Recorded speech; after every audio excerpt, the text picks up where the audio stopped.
sala na yo sala na yo Yahweh sala na yo likolo ezali ya yo papa sala na yo mabele ezali ya yo papa sala na yo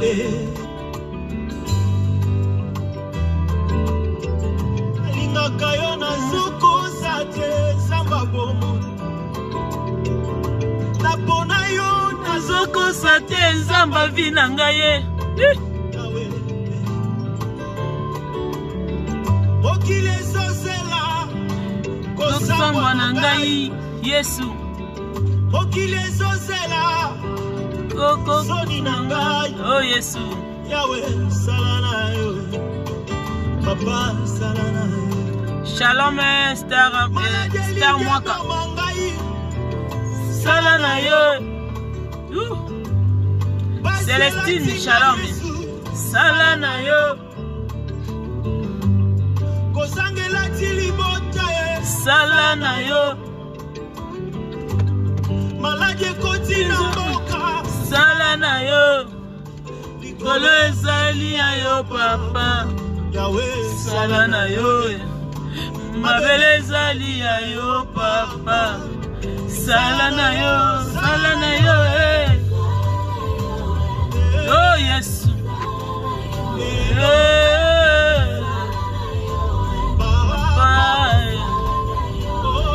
likolo ezali ya yo papa sala na yo mabele ezali ya yo papa sala na yo Yesu Zambe sala na yo sala na yo naluki yo na ba vision Yesu naluki yo na nzembo naluki yo na losambo sala tai sali ya yo papa Yahweh sali ya yo biso pe to salaka ya yo so salaka ya yo sala na yo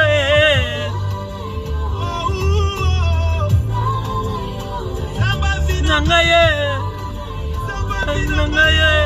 sala na yo likolo ezali ya yo papa sala na yo mabele ezali ya yo Yesu nanga sala na yo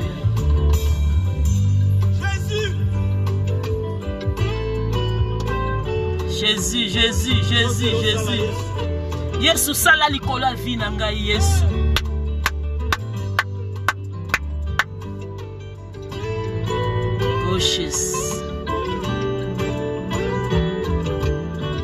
oh Yahweh nabikamwa adorons l'Éternel adorons l'Éternel bato nyonso bamona yango bakumisa kombo na yo Yahweh Yahweh nabikamwa excusez-moi nazo aider moto azana bana il faut qu'il monte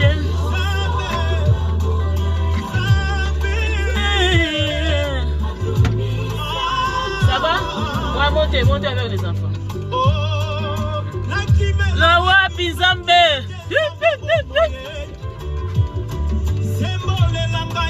loboko na yo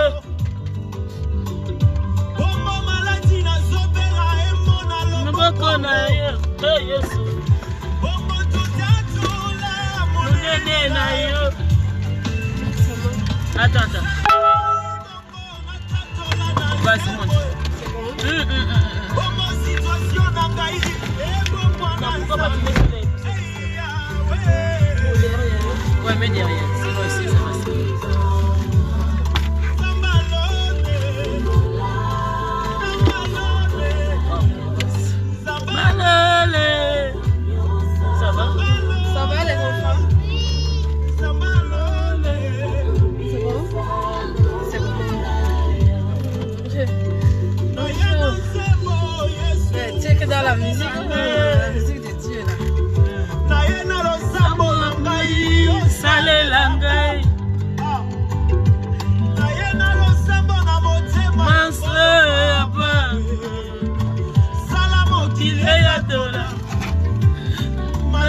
tatola. Chômage tatola. Danser tatola. Soni tatola. Moza zambe.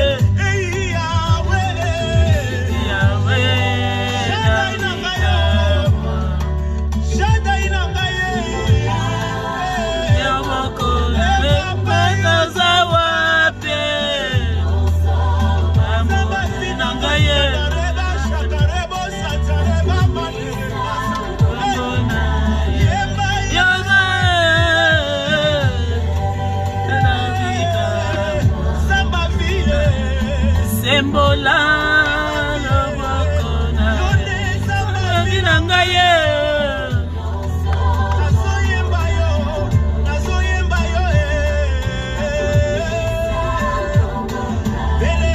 belela yawe belela yawe belela yawe oh belela yawe Elia belela yawe belela yawe Elia belela yawe nakatisa kimoto Moïse belela yawe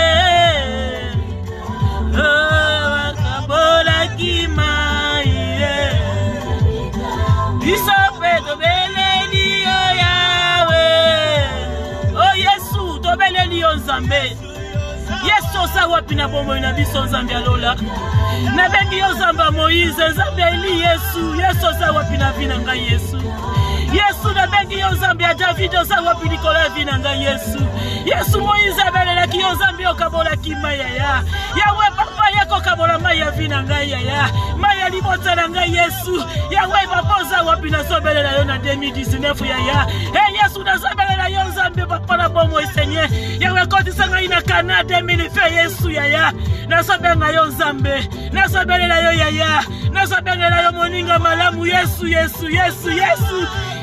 sa wapi liboso vina ngai Yesu sa wapi yewa sa wapi Nzamba bomoi Nzamba libota Nzambe vina ngai ya Nzamba bana na ngai Yesu Nzambe mission na ngai Yesu za wapi na sobenga yo Nzambe na sobenga Nzambe yawe za wapi likolo vina ngai Yesu za wapi yawe na kati ya vina ngai za wapi kolo na mboko yo za wapi kolo yawe na citation na ngai yawa Nzambe za wapi kolo oh yawe na bikamwa yawe sembola loboko ya yozole kosola taka mitema ezo ya kozoka Seigneur papa Yesu za wapi na vina ngai ya oh Yesu yawe liya belela ki Nzambe otelema ki ya yawe kitisa ki moto Nzambe kitisa moto yawe ni baseba ini ya banguna na ngai Seigneur kitisa moto nasobenga Nzambe ali nasobenga Nzamba Moïse fils de David Nzamba bomo ya yawe talizo kombo ni batenga kayo Seigneur yawe bakema benga ki fils de David Seigneur yawe nasobenga yo Nzamba vina ngai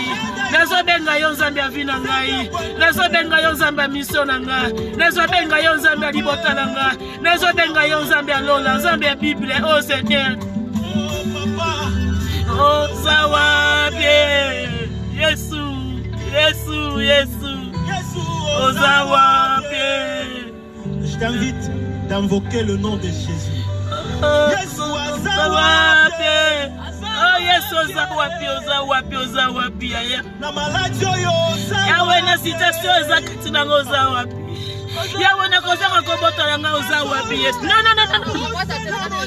yawe na kati ya citation ngoza wapi ya nkolo papa oza wapi Nzamba bongo oza wapi Seigneur papa oza wapi kolo oza wapi Nzamba bongo Seigneur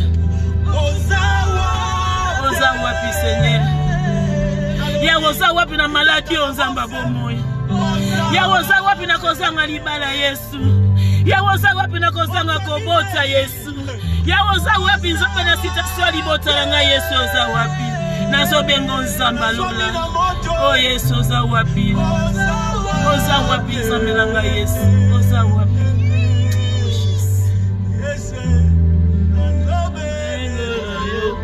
Arrêtez de faire ça, arrêtez de faire ça. Zamba libota na ngai. Zamba mboka na ngai. Oh yes. Zamba banyoso na ngai. Oh yes. Zamba mama bondeli, Zamba na ngai. Yes, yes. Zamba bapasi na ngai. Oh yes. Oh yes. Nabeleli yo Zamba na ngai. Oh yes. Oh yes.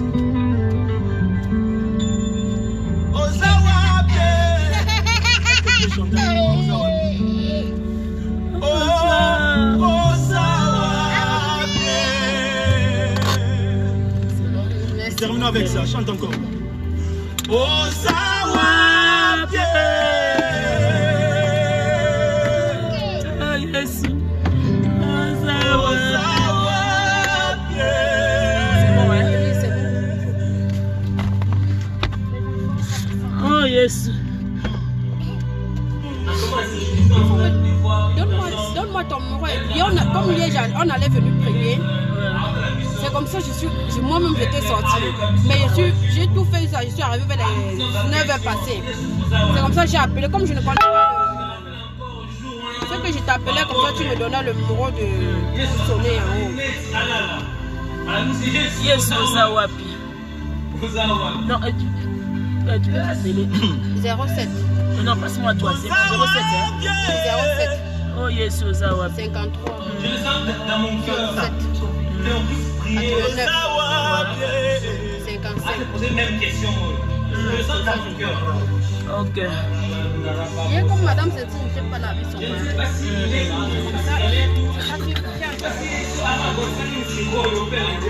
Ok, c'est moi, hein? Regardez ça. Ouais, c'est bien.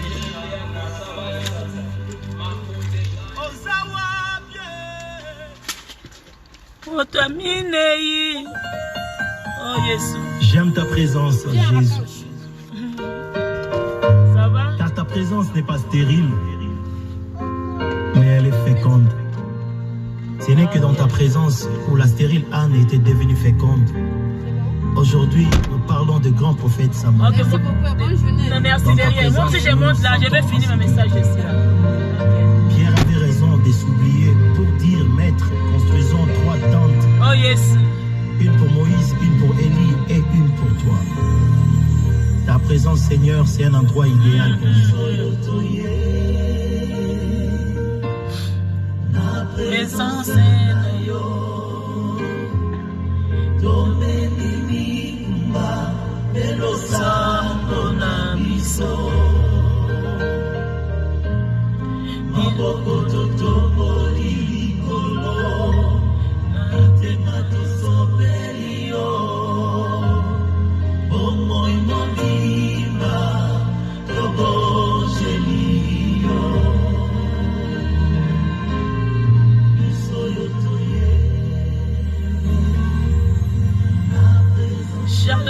Shalom, shalom, Harry, Diabouta, shalom, Gasto, GPS,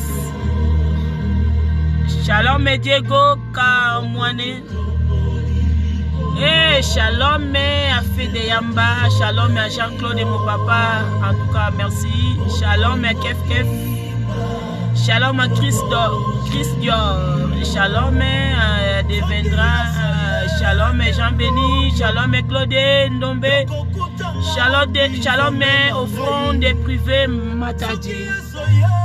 Ok, shalom, oui, amen, Dieu Tout-Puissant, maman, Nimon, soyez bénis ce matin, amen, ok, merci beaucoup, offrande privée, et shalom à Célestin Malenda, oh, shalom à Star Mwaka. Je fais mes efforts au Kutangana. Oh yes.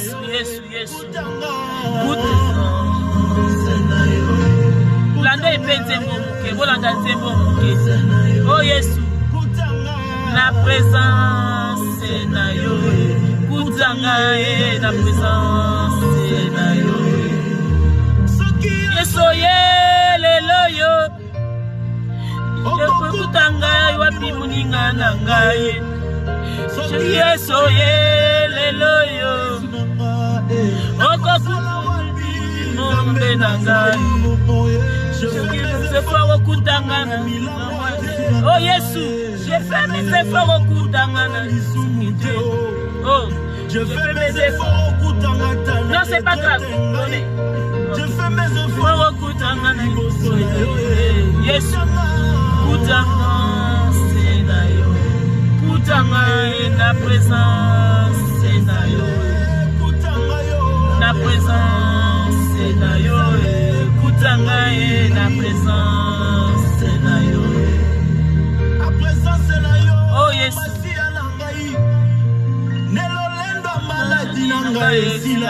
Eh Yesu. Na présence, c'est nayo. Samaya ye. Oh yes. Na présence, c'est nayo. Mwana Nzambe. Nelolenda ba limite na ngai silaka ya. La présence est là, yo,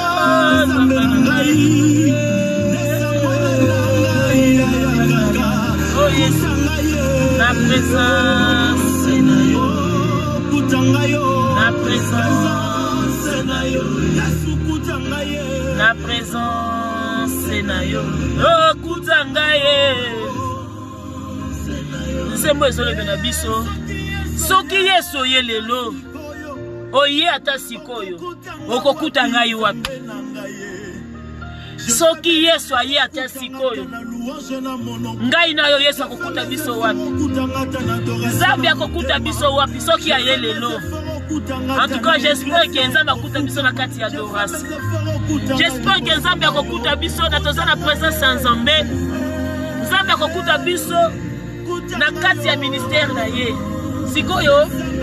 Yo sikoyo Nzambe akokuta yo wapi? Nzambe akokuta yo wapi soki aye lelo ndeko na ngai? Oh yes. Na présence na yo Kutangaye. Oh yes. Kutangaye la présence na yo. Présence est là.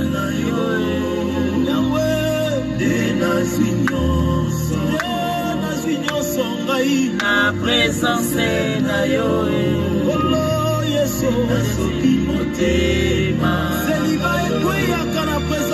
Présence est là.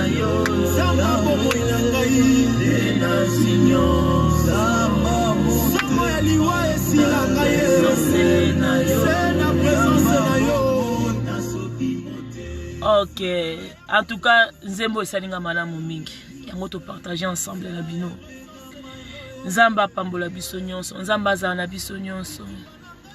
Ndeko na ngai to banga Nzambe, to linga Nzambe, to banga Nzambe, to sa Nzambe. To zelaka te que Jésus revient. To zelaka te que Jésus revient. Jésus revient. Soki aye le loro kuta yo wapi. Kaka na situation zalaki nango kaka ozo changer ti. Kaka na situation oza nango kaka nde lelo Nzamba okuta yo.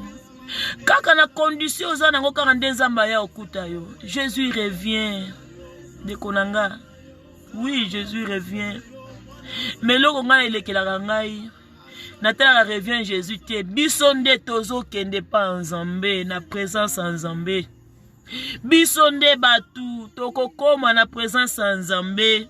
État que tu attends que Jésus revienne, l'état que Jésus revienne de l'état là on a que na kobongo la motema. L'état là que na gosaila Nzambe. L'état là que na obima na kati eloko na ekobo na obima na makambo yo. L'état wana ndozo zela mais yonde mutu okokoma na liboso epa Nzambe. Yondo ko pousse na liboso ya Nzambe. Siko imagine 3 jours wana Nzamba otuna yo. Misala nini yo sali na se to banga Nzambe. Bible bana biso la salaire du péché c'est la mort. C'est la mort. Siko imagine toi, imagine. Siko banda kota la vie na yo. Banda kota lo lenge ozali. Banda kotala sikoyo jour nini oyo kozwa décision pona likambo wana kaka oyo salaka Jour nous yo kozwa décision kaka tobite lelo na tiki nyonso na bandi siko kosaela nzambe. Jour nous yo kozwa décision, jour nous kozwa décision bite na kei pe kosala évangile nzambe, kosala musala o nzamba bengi yo. Oui tozo kene ba église tozo yoka, bazo teya biso nzambe tozo yoka, bazo telesa eso senga biso moko fo tozwa décision, yo moko kozwa décision avina yo. Kozela kate po bateya yo, kozela kate po yoka kaka, yo moko pe sala effort ya kobimisa na monoko. Regardez Barthélemy. Barthélemy, Bible bina biso que c'était aveugle, aveugle depuis né. Mais le jour où on a Barthélemy ayoka ki Jésus, Barthélemy ye moko alobaki na monoko abeleli fils de David, abengi ye kombo yo babenga ete na ba disciple, kombo nino ko benga nzambe na yo, kombo nino ko benga mukil na yo, kombo nino ko benga le maître de souffle de vie yo sana ye. Barthélemy abelela ki fils de David, fils de David. La Bible dit Jésus a attendu les cris, il a attendu. Mukoloni no kozwa décision yo moko po bimisa na monoko. L'état peut être bâtiment za bato za loba na ekara bazo pesa yembongo, bazo zwa soyi babwakeli, bazo poto babwaki, peut-être bazo pesa mbongo na kochola, peut-être na situation za na ngozo moi peut-être mutu ko ya lobino ate situation nzamba ko sala kaka we, nzamba ko sala bazo loba, mais zo senga yo moko fo loba. Eza maladi musu esenga ka yo moko fo onosi ango na monoko, yo moko fo loba, yo moko fo boyango, yo moko fo les menango. C'est ça Barthélemy. Regarde Bible bien était Barthélemy, je sais bengi Barthélemy aya esika yazali. Mais bato bazala ke siko bazo mona. Ba ebisi asala effort ye boka poussa na pene nzambe et pene Jésus. Siko moto azo mona te aveugle. Siko tala siko yo ngana yo tozo mona. To mona o ezali to moni nzete to moni nan to moni ba couleur tozo iba tous les sortes. Mais muto la mona ko mona te. Ba ebisi fait les efforts, allez-y. Jésus revient, oui, Jésus revient. Jésus revient. Mais, si ce qui le loboye, oh, koufeye, ce qui le loboye, koufeye, car la maladie no bando lukanzambe, bandiko annoncer likoloka maladie yaki. Pour likoloka situation ne comme la kio. Non, était que osana makasi osana yango. Était que osana souffle osana yango. Était que osa pe un parti à corps ya Jésus, tellement.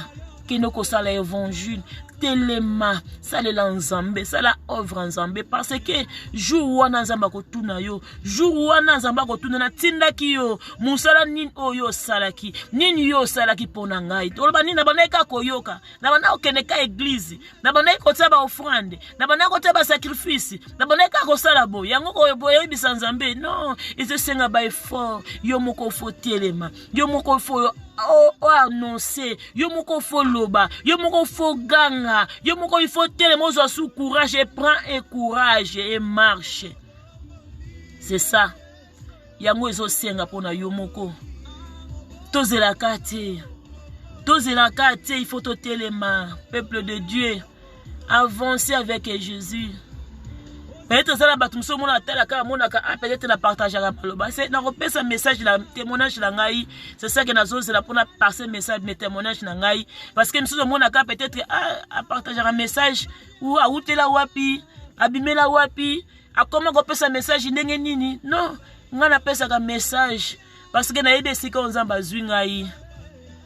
Na yebe sika onzamba bengi ngai. Nzamba benganga na yoka nzambe za pasteur te. Ezala ngo l'homme de Dieu moko te ya sakoli likola vina ngai. Ezala ngo na docteur moko te sakoli likola vina ngai. C'était Dieu lui-même. Peut-être osola la pongi osoka voix nzambe mais otiraka attention na voix nzambe te. Peut-être nzamba sa benga yo kala la mission na ye. Mais yo ozoko tirer attention te ke loko yo eza appel à nzambe ozo yeba te. Mais ozaka toujours dans la même position. Ozaka toujours dans la même position. Il faut téléma. Il faut aller avec Jésus. Pour te la ban mukinde zo kende, mukile zo kende, mona mutala lika boya kufi. O mona mutu bozala ki bien le lobo ya kufi. Siko yebisaka mutu akufi, tani na ko servir nzambe. Tani ni yako telema po servir nzambe, ta kengana tozana pema. Eta kengana tozana pema, eta kengana tozana photo à racheter le temps. Tu vas racheter le temps et que tu as la force, tu as la yango. Tu vas racheter le temps et que tu as la macasse, tu as la yango. Tu vas racheter le temps dans le hôpital. Tu vas racheter le temps dans la maladie. Tu vas racheter le temps dans les problèmes. Tu vas racheter le temps dans les conditions que tu as dans tu vas racheter le temps dans la vie ou dans ma casse. C'est ça qu'on va racheter le temps avec Jésus. Avec Jésus. C'est ça que tu vas racheter le temps. Avancer avec Jésus. Avancer avec Dieu. To banga nzambe. To sepela kate to somona tongo etani mo ebimi. To sepela kate to mona kaka bueno. Prenez la place aussi. Parce que na ser moyi oza na place. Bando ta la place na eza wapi. Et tant que tu as na bandako to mona to bongisi chambre bana chambre ba parents. Ici c'est eza place na biso place akolala. Ozaka na place yo lala gotaka mutu. Siko na kati wana place na Nzambe eza wapi. Hotel na pas na Nzambe eza wapi. Au place ngo wapi. Rachetez le temps avec Jésus. Mokili eza mauvais. Diable azotele mazo luka nani oyo ya koluka. Oya koluka po ete akoisa nani oya koluka po azwa. Ezala ba famille, ezala ba toura lelo ba tumususu kindere sanga kate ko ezala famille oh non. Ekipara na osu famille te. Ekipara famille te. Ekipara te. Il faut otelema. Kozela kate ba yebisa yo. Kozela kate oyo kaka nyonso. Yo moko faut telema zwa décision le ba parti à lelo. Nazu décision. Nazo landa Nzambe. À partir à lelo na tiki nyonso na landa ka Nzambe. Bible est exemple. Et c'est exemple malobe leka o Nzamba a pesa biso. Et c'est exemple. Pour pesa pour na kondima ko croire. To croire na maloba on ezana kati. Et puis ko croire ko zwa décision yo moko pe ya vie na yo. Ko zwa décision telema pour Nzambe.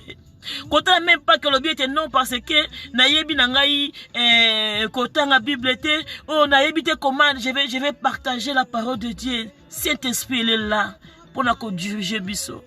Cet esprit est là pour na ko aider biso. Cet esprit est là pour na ko conduire biso. C'est ça. Tant au telemi obéi Saint-Esprit, cet esprit a ko aider yo. A ko peso ba capacité comme moi aujourd'hui. Na belela Nzambe, na yebisi Nzambe tanga benganga. Na yebisi Nzambe comment je vais aller. Comment je vais aller partager la parole de Dieu. Comment je vais aller avancer avec de la parole de Dieu. Est-ce que batu bako yokanga? Est-ce que batu bako tirer attention? Nga muto na yebo tanga te na yebo komate. Nga muto na yebi koloba français te. Nga muto na yebi te comment je vais partager la parole. Le vie l'éternel non, je vais pas arriver. Mais dans la bonne de l'Issus la Nzambe, dans l'ali l'éternel il m'a parlé encore. J'ai dit mais l'éternel quand tu étais appelé Moïse, tu étais envoyé aussi à Aaron. Mais si tu veux que moi j'avance, tu es dans Aaron. Mais l'éternel il a continué encore de me parler avec moi. L'éternel il a continué encore de parler avec moi. Il m'a donné les versets d'Esaïe 41:10. J'ai pris la courage. Il m'a dit qu'il est avec moi. J'ai confirmé. Non, qui va appeler les benginga par-ci par-là, madame, c'est ça, l'éternel m'a envoyé. J'ai pris la confirmation, maintenant j'ai pris la courage pour avancer, puisque n'a pas de c'est ça. Tout ça qu'on appelle en Zambie, peut-être on tire attention dans le côté. Moutonio, ça qu'on appelle en Zambie, on tire peut-être attention dans le côté. Zoua décision, ce qu'on joue décision, on m'a dit qu'on voit en Zambie. Bon, koyoka vous en Zambé pour na côté les mains, koyoko prêcher la parole de Dieu. Et ça musala kati la yo mo zo sa na sena moi. Musala wana un jour e ko ganga. Un jour e ko lobela yo. Un jour e ko défendre yo. Un jour e ko défendre yo devant l'Éternel. Parce que moi j'ai vécu ça. Na kati ya kufa. Namoni bato bazo bouaka ngai na lobi Nzambe. J'ai déjà nazasi la kufaki. Mais l'Éternel, il m'a intervenu. J'ai dit, je ne mérite pas, mais aide-moi, papa. Nabi Nzambe sunga ngai. Nabi Nzambe kotika ngai te. Nabandi ko rappeler Nzambe nyoso to sala kana se ya moyo yo tozo mona. Nabandi ko rappeler Nzambe. Nabi Nzambe regarde que j'ai été fait ça aussi. J'ai été aussi servi pour ton serviteur. J'ai été aussi donné les offrandes à l'église. J'ai été aussi fait ça, fait ceci, cela. J'ai dit l'Éternel, mais passe aussi pour ma maman. Pour ma fille aussi. Pourquoi tu voulais que tu me laisses moi que j'ai mouru aujourd'hui? Alors ma maman, il va rester comment? Mais le jour-là, l'Éternel, il n'a même pas répondu. Il n'a même pas répondu. Il m'a dit, il n'a pas répondu. J'ai dit l'Éternel, souviens-toi de moi. Souviens-toi de moi. Mais jour wana, Nzamba yoka ngaite. Mais na rappelle Nzambe, na lobi Nzambe, kanisa ngata na maboko na betela kayo. Maboko ngana beta kapona yo Nzamba lola. Kanisa la ngana maboko. Na kati ya maboko nazo muna, mnayoki anja yeko longola ngai, azongi singa na monde. Batu ba olela nga déjà. Mais nazongi parce que na œuvre Nzambe. Prenons aussi temps de servir Dieu. Prenez temps de servir Dieu. Prenez temps de faire les œuvres de Dieu. Moi, je partage le message parce que moi, l'Éternel m'a envoyé. Il m'a dit que vas-y, va dans le monde entier. Dis que l'Éternel est là. Et je suis. Et il est parmi nous. Que l'Éternel, c'est ma message que l'Éternel m'a parlé, c'était ça. Alors puis dit que je suis là, je suis parmi vous. Nzamba zakati na biso. Nzamba zo mona no stozo sala. Esanga na uka kobela yete mesanga kozwa décision. Tango yozi décision na likambo moko, obandi kobela Nzambe. Nzambe abandi ko intervenir yo. Pour la décision oyo zwaki. Mais même si on zobela ka Nzambe, non ozi décision eloko moko te. Ato beleli Nzambe, Nzambe sikana ozala te. Ako intervenir yo te. C'est ça. Luka place na sena moi. Osaïe Nzambe et racheter le temps avec l'Éternel. Racheter ton temps. Continue à racheter le temps. Il faut yo moko à racheter le temps avec l'Éternel. Prenez aussi temps. Prenez temps de Kolangai. Prenez temps de parler avec votre Père. Nzamba lingi biso. Jésus t'aime. Nzamba lukela biso mabeti. Si peut-être so ou mais la so pona Nzamba ça na besoin que le loza la boyo changer. Soko bandi ko usengi Nzambe fongola nga miso. O mona peut-être makamusu elekaka na se ya molili. Peut-être ozala lokutu mutu okufa. Peut-être ozaki mutu batsa maladi moko boye. Peut-être ozala kisoki ndenge ni mais Nzambe azako intervenir yo. Mais Nzamba so longola yo toujours. Nzambe azako délivrer yo toujours. Nzamba zo batela yo toujours. Pourquoi pas okozwa décision pour na likambo moko kaka. Et c'est qui m'a kamwi balé, c'est un moko. Pourquoi pas okozwa décision te kana likambo moko. Kozela mutazo la kao décision te. Que l'État qui dit que je suis dans l'église, à partir d'aujourd'hui là tu es béni. Personne qui va te condamner aujourd'hui va te libérer. Non, toi-même il faut parler. Barthélemy, regarde Barthélemy. Quand elle était là toujours, tout passe ya bazo mona. Yeza muto fongola biso a Barthélemy salati. Peut-être même ça nzambe baleka pe wana ba fongola miso na été. Peut-être sous prophétie les kaka de fongola miso a Barthélemy te. Mais quand Jésus était passé, miso a Barthélemy fongola maki. Miso a Barthélemy fongola maki. Que Barthélemy yoki il a tendu la belle fils de David.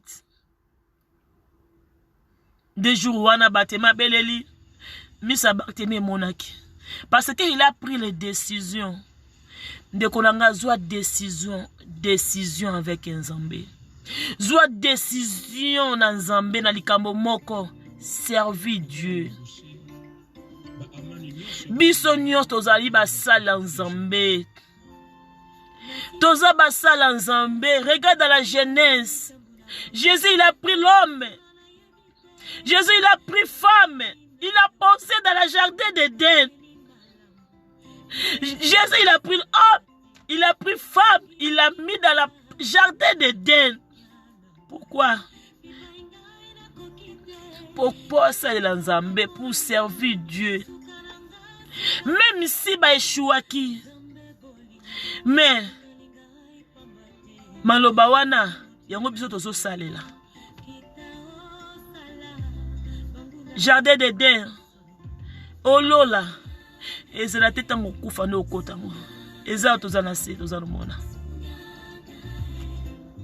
Yango tozo mona. Service na yo ezanini.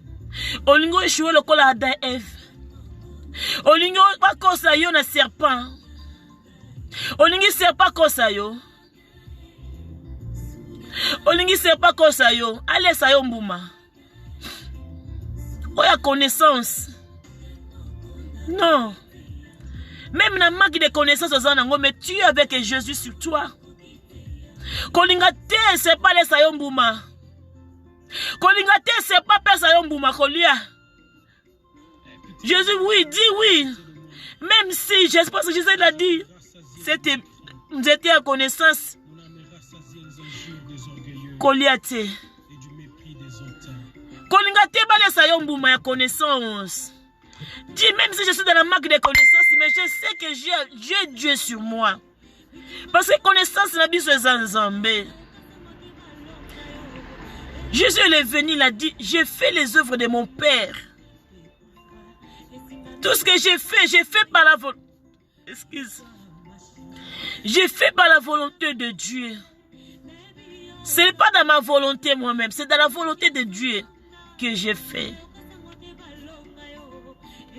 Luka osala pour la volonté en Zambé. Koluka mutu alesa yo mbumate. Koluka mutu te a trahi yo. Mais luka te. Otombo la kombo en Zambé. Luka osala selon volonté en Zambé. Luka osala ba œuvre en Zambé. Na sena moi. Parce qu'il a des jugements. Les jours là, on rappelle Nzambé nini. Ni no koyebisa Nzambé. Ni no hotel sa liboso Nzambé. Livre na yo na maboko ko fongole pa Nzambé za livre nini. Pesa ngai titre na ngo za nini. Titre wana za nini no hotel sa liboso Nzambé. Titre za la kaka na bana okende église. Non. Zwa part ya kosaila Nzambé. Zwa part ya kozwa œuvre na yo. Zwa part ya kozwa décision. Zwa part ya kokota na mosala Nzambé. Zwa part. Et zwa décision ya koboya. Omoni ke oyo ya nora Nzambé te. Zwa décision ya koboya. Kozela ate mutu. Asola ka o décision yo moko. Yo moko il faut tu prends les décisions aussi. Zamba pambola yo muto telemina esiko. Zamba pambola yo, zamba mona yo. Zamba mona yo, pezwa décision. Nanzela malobo. Malobo na zoloba, c'est la Saint-Esprit. C'est le Dieu qui m'a mis pour que je partage avec vous ensemble. C'est ça. Parce que ma mission que Dieu m'a envoyée va dire dans le monde entier que je suis là. Et je suis parmi vous. Vous êtes avec Dieu. Vous êtes avec Dieu. Dieu, il est là. Dieu, il est avec vous. Ate sengi na ko bela teme. Et sengi ko zwa décision. Et sengi ko kotisa ya kota telemi. Il a dit dans le livre d'Apocalypse. Voici je tiens devant votre porte. Si vous frappez, vous ouvrez, je vais rentrer. Dans le livre d'Apocalypse. Oui, Jésus, il est là. Il est là, il est toujours là, il est parmi nous. Il faut que tu prennes la décision. Il faut que tu prennes la décision de marcher avec Dieu. Non. Eza litomba te pese lote. Kolukate kenazala na koma Esther, yaya Esther akufaka. Esther akufaka. Tout ça quand Esther moko c'est Jésus, il a jamais mourir. N'a jamais mourir. C'est l'Esther, c'est une seule, c'est Jésus. Mais ceux qui ont se confié na ye, Olingo comme star en Zambé. Yeba ki ozo na vie éternelle. Mais si on est la star pour na mokilio yo. Yeba ozo na vie mokie. Mais si on est star en Zambé, ozo na vie éternelle. La vie éternelle parce que tu es star de Dieu. Prends décision. Prends décision. Parce que tu es avec Dieu. Zamba Lingio. Jésus t'aime. Jésus t'aime. Si vous avez décision na likambuka wana. Quand likamolo banalingana tika comme tu as la cigarette, il a dit nazo lingana tika mais nazo kokate mais je sais ce n'est pas facile. Non, c'est facile avec Jésus. Si tu as pris la décision, quand pour la likambo moko wana kaka likambo wana, prends décision na likambo wana. Loba que j'ai pris la décision pour na likambo yo. Likambo yo lingaka kozongisa nga sima. Likambo yo lingaka komemanga na kufa. Likambo yo lingaka kozongisa nga kana Nzambe. Likambo yo kimisaka Nzambe pelepele na nga. Likambo yo lingaka kokwisa ngai. Likambo yo zongisa nga na présence ya Nzambe. Likambo yo lukena nga kaka condamnation. Likambo kaka moko. Kaka likambo wana joie na ngo décision. Parce que tu es avec Dieu. Tu es avec Dieu. Moi, ma mission, c'est Dieu qui m'a envoyé. Moi, je ne suis pas venu comme vous voyez dans l'Internet quand je dis que j'ai prêché la parole de Dieu. Parce que l'Éternel qui m'a envoyé. Moi, c'est Dieu qui m'a envoyé. Le Dieu qui m'a appelé. Et le Dieu qui m'a envoyé. C'est ça que j'ai fait dans la volonté de Dieu. Avant même que j'ai passé ma message ici, là, je demande d'abord à Dieu. S'il m'a donné encore il m'a appelé, il m'a donné l'autorisation, je passe la message. Si je n'ai pas de message, je ne passe pas. C'est ça. Prenez la décision, mon ami, mon frère, ma sœur. Prenez la décision aujourd'hui que je marche avec Dieu. Et je marche avec Dieu. Prenez la décision. Prenez la décision que je marche avec Dieu. Parce que tu es avec Dieu. Il ne faut pas attendre. Il faut aussi de racheter le temps. Quand le jour est mauvais, tu sais pas, peut-être aujourd'hui, peut-être demain, peut-être le lendemain. C'est que dis-moi, si aujourd'hui que Jésus est venu, tu vas rester où? Tu vas rester où? Où tu vas aller? Et tu vas dire que l'Éternel, laisse-moi d'abord. Laisse-moi d'abord. Je vais aller d'abord te préparer. Non. Non. Non. Mais le temps que tu es là, c'est le temps que tu vas préparer.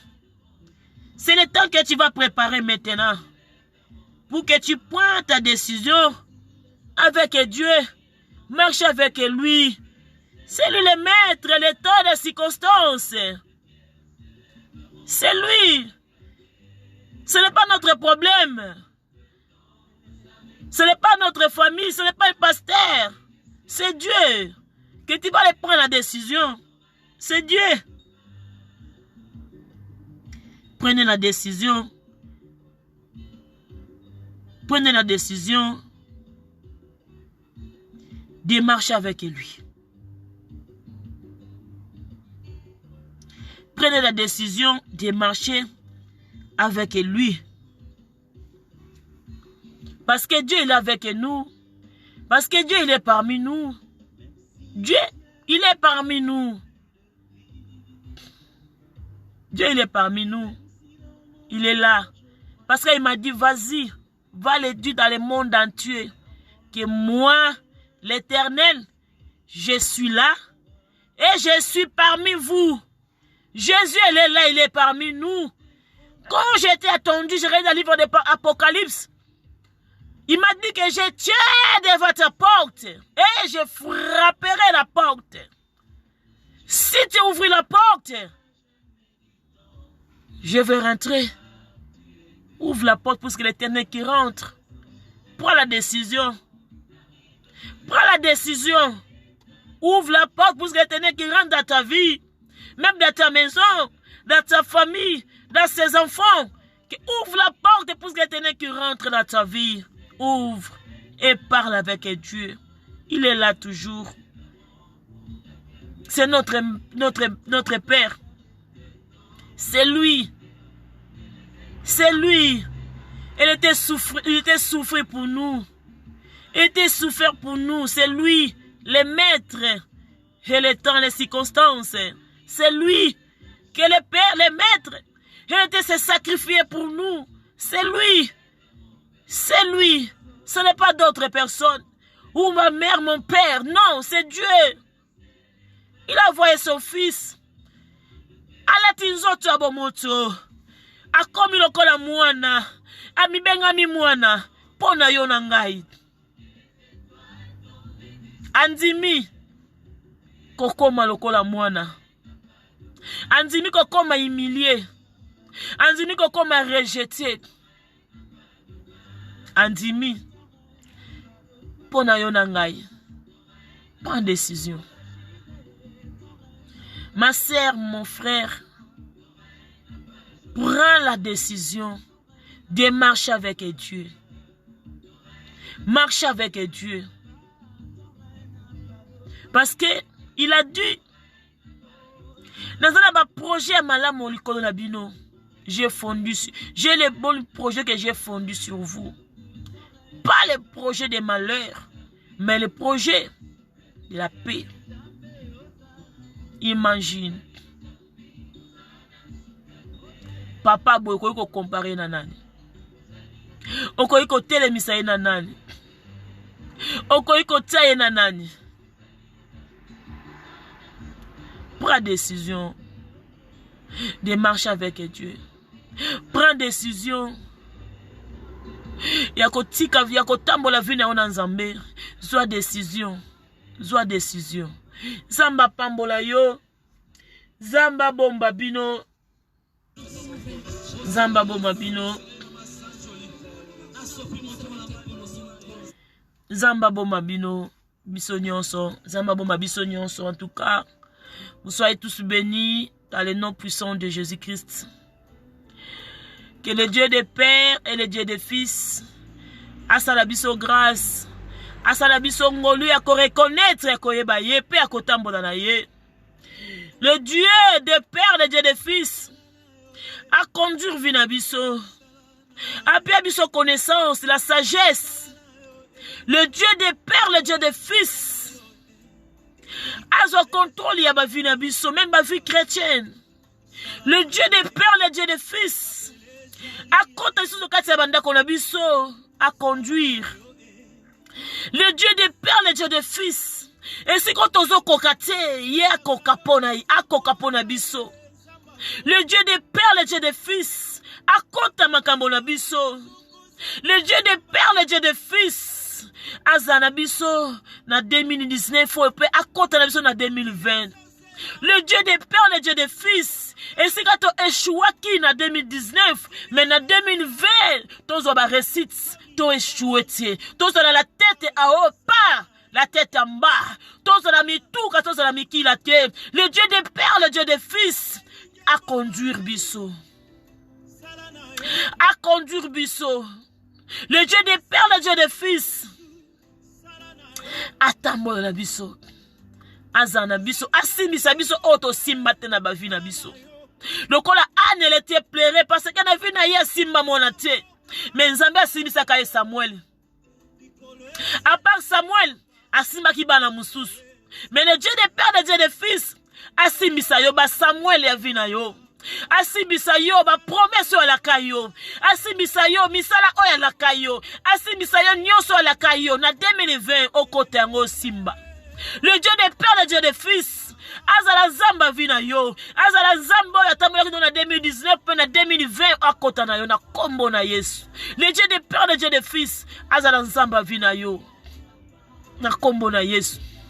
Le Dieu des Pères, le Dieu des Fils, azala zamba ya vina yo. Zambe wana asana vina yo.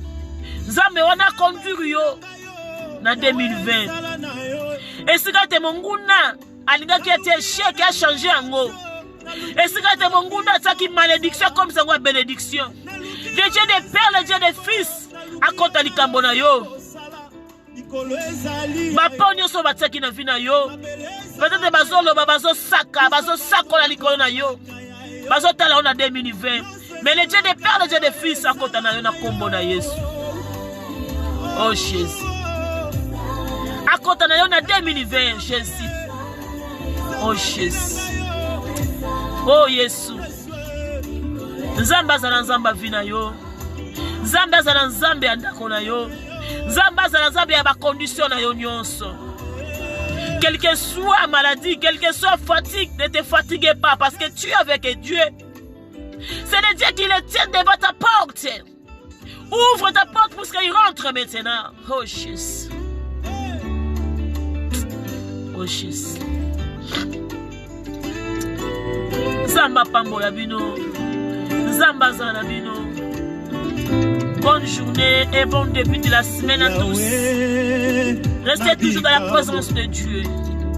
D'adorer, de parler avec Dieu, de marcher avec Dieu. Parce qu'il te connaît. Ce qui s'appelle Yotendo Yozate. Ce qui s'appelle Yotendo Yozate. Boni yo bakufi. Boni oyo kutu la maternité la bota boya ko maté mais yo komi la maternité. Au longi premier jour ya maternité lelo yo zali tala agena yo parce que nzamba yeba yo parce que nzamba pona yo. Osatina tena biso nzambe. Prends décision mon ami. Prends décision mon ami. Prends décision mon frère. Et ma sœur prends décision. Tu prends seulement décision avec Dieu. Prends décision dans ta vie. Prends décision de marcher avec Dieu. Parce que Jésus t'aime. Oh Jésus. Jésus t'aime, prends ta décision maintenant. Maintenant, le Dieu là, il est avec toi. Le Dieu là, il est avec toi, toujours. Il est avec toi. C'est ça ma mission avec Dieu. C'est ça ma mission que l'Éternel m'a parlé. Allez, dis dans le monde entier, dis que je suis là. Et je suis parmi vous. L'Éternel, il est là, il est parmi toi aussi. Il est là toujours. Il est là. Ne te lâche pas. Quelle que soit ta situation, quelle que soit ta condition de vivre, ne te lâche pas. Retiens toujours avec Dieu. Ouvre ta porte. Ta bouche comme Barthélemy. Il était ouvert la bouche. Il était ouvert la porte de ta bouche pour te faire entrer les fils de David. Fais rentrer-le dans ta maison. Fais rentrer-le dans ta maison maintenant. Oh Jésus. Il est là toujours. Il est là toujours. Il est là. Il est là. Il est là, Jésus.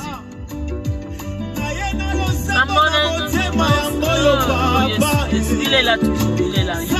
Il est là. Oh, il est bagassi.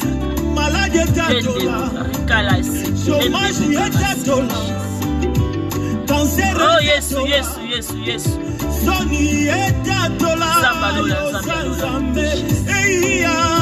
L'éternel vous bénisse à tous. Bénisse à tous. Soyez tous bénis dans les noms de Jésus. Au revoir. Je vous laisse. On se voit à la prochaine. Soyez tous bénis. Amen. Ciao.